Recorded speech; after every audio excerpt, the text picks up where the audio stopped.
I don't know if you can see that, but that's a badass like chute right to the rock where this water once flew and probably flows every time it rains. That's what's so weird about this area. Check out these cool formations made by the water. I'm gonna definitely start getting into climbing out here because I mean, this would be nothing for anyone who actually knows how to climb.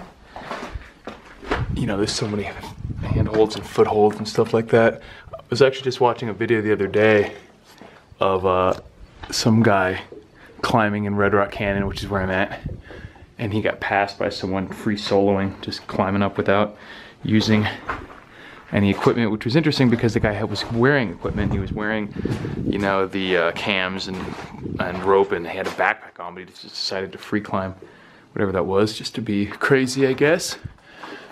Maybe one day, but at some point I'm gonna get started on that. Anyways, the reason I'm making this particular video is because, and you can check out this hat right here, I actually got from one of the battle boxes.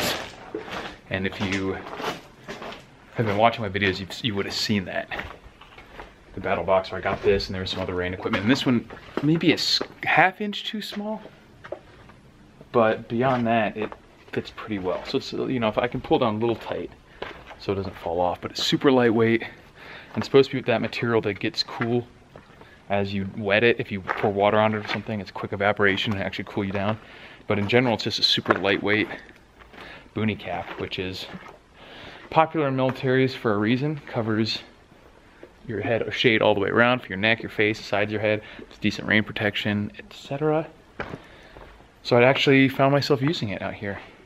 I'm not a huge fan of like the Advantage camo as a style look, but it is effective in its actual camouflaging capabilities. Not sure how well it camouflages me against rock like this,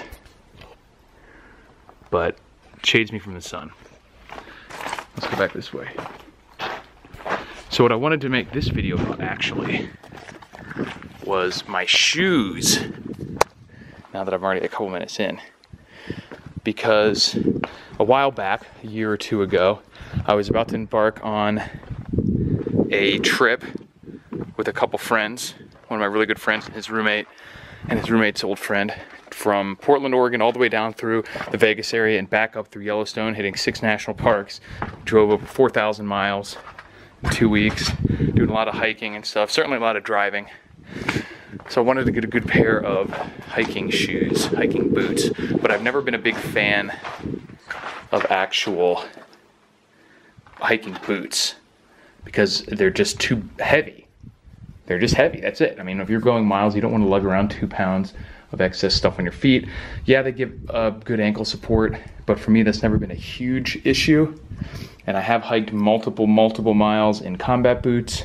It's no fun, and I'm done with that. So I started looking at different types of hiking shoes and eventually settled on hiking or trail running shoes for people who do, you know, distance running outdoors, trail running.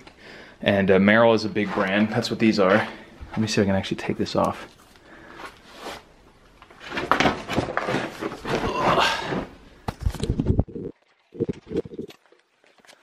Here we go, okay.